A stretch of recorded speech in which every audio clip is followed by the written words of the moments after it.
It's a week since MPs were called back to Parliament to rush through the vote on Prime Minister Boris Johnson's new UK-EU Trade and Cooperation Agreement, TCA, having had time to properly examine the deal as well as the thoughts of many other Brexiteers. One thing is very clear to me: this is by no means the end of Brexit. Despite some clear wins for the United Kingdom, such as the European Court of Justice no longer having jurisdiction here, the governance of the agreement being built around an independent arbitration panel, and the rejection of the European Union's level playing field, there are serious concerns which the government still needs to address, so these must not simply be brushed aside now we are out of the transition period. There was a clear collapse of the UK's red line on fishing and a new unsettling 5.5-year transition period has been created for the fishing industry. Already our shellfish exports are being affected due to new regulations. While it might be reasonable to allow some time for the handover of fish stocks to take place and time to rebuild the UK's fishing industry,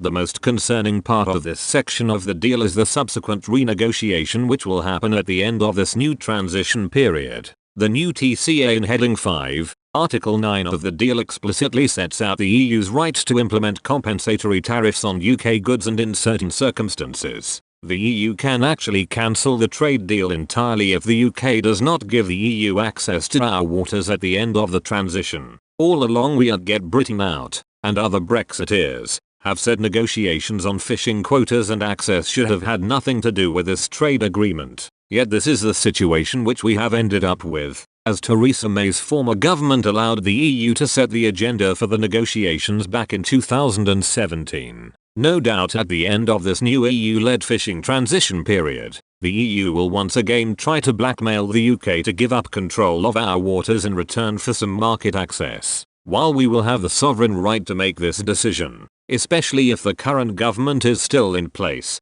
this entire section of the deal should not be on the table in the first place, because no sovereign country should be forced to consider this kind of trade-off. One thing is now certain: the UK must make sure we are well prepared for the next round of these renegotiations, so we do not find ourselves with our trousers down around our ankles. As was the case under Theresa May's leadership, the EU will be ready and armed, so there should be no excuses for the UK not to be fully prepared as well. While fishing may have got most of the attention in the recent talks, financial services, the UK's biggest export to the EU, have largely been ignored, only being mentioned 6 times in a document which is a massive 1,246 pages long. It has been agreed the UK will operate with the EU on equivalence measures when it comes to services, yet this important right can simply be removed by the EU with just 30 days notice. The Prime Minister has admitted to wanting more on financial services in the agreement, but what is clearly crucial is negotiations with the EU must continue on this topic this year.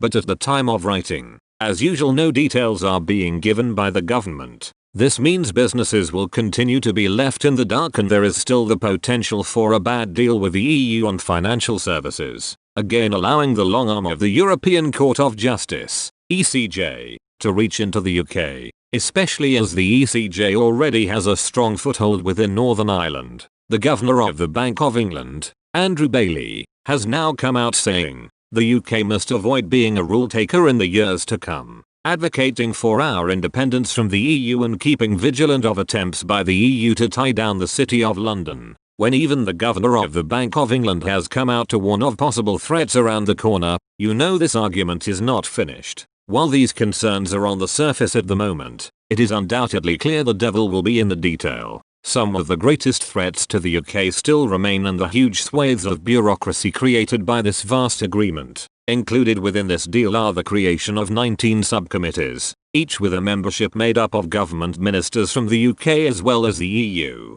While these committees currently have no oversight from the ECJ and decisions must be unanimous, any decisions made will be legally binding and will not be voted on in our parliament. Worryingly, we will have no further recourse. Included in the decisions which can be taken at committee level is UK participation in EU programs, participation in which will bring commitments to follow EU regulations and hand over UK taxpayers' money to Brussels. This looks like a slippery slope to me, judging by our track record when dealing with the EU in the past, especially when relying on advice from civil servants who so vehemently backed Remain. If we are not careful, we could end up back in the EU in all but name, especially if a Remain government is in place in a few years' time. Get Britain Out's biggest concern is the lack of oversight by Parliament these committees will receive. At the moment the requirement will be for participating MPs to actively seek out information and go above and beyond their busy day-to-day jobs, which unfortunately is a rare occurrence these days.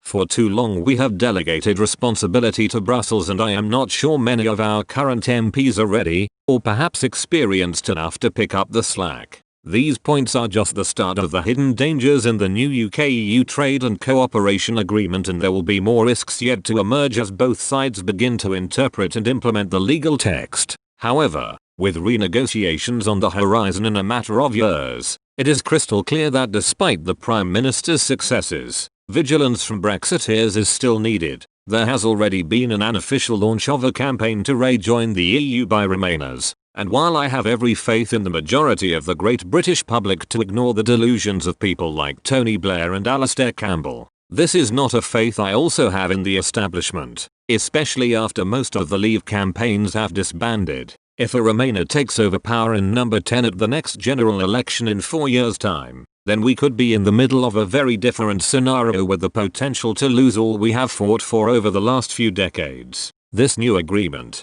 and the end of the original transition period, is not the end of our fight for a real Brexit. For as long as we can do so, Get Britain Out fully intends to keep up the pressure on the government to stand firm in future negotiations with the EU, because you can be certain the EU will come back at us, with their full force, to try and manipulate this agreement to their own advantage.